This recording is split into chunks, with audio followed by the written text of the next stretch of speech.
আগামীকাল ২রা নভেম্বর দেব উত্থান একাদশী।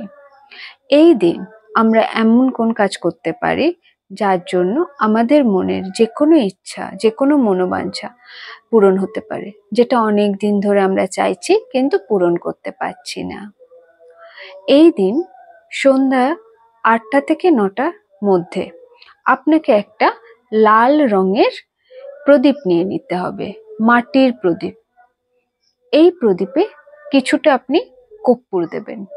আপনার হাতে ফুলওয়ালা আপনার যতগুলো মনের বাসনা সেই হিসাবে আপনি ফুলওয়ালা লবঙ্গ নিয়ে নেবেন। আপনার যদি একটা হয় তাহলে একটা নেবেন, দুটো হলে দুটো, তিনটে হলে তিনটে, সর্বাধিক আপনি 5টা নিতে পারবেন, তার থেকে বেশি আপনি নেবেন না।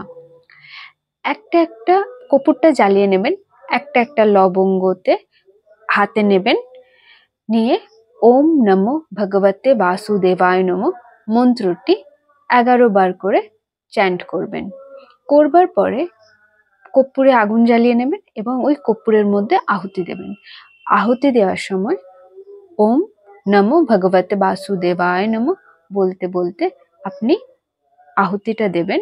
এবং প্রদীপটা যখন আপনি জ্বালবেন, কর্পূরটা যখন জ্বালবেন, তখন অবশ্যই ওম অগ্নি জ্যোতি স্বাহা বলে আপনি এই কর্পূরে আগুনটা দেবেন। এইভাবে আপনার মনোকামনা অনুসারে আপনি লবঙ্গটা ওর মধ্যে, ওই কর্পূরের আগুনের মধ্যে আহুতি দেবেন। আর দেখুন, কিছুদিনের মধ্যেই আপনার মনের আশা খুব তাড়াতাড়ি পূর্ণ হয়ে যাবে। আর কমেন্টে অবশ্যই রাধে রাধে লিখবেন।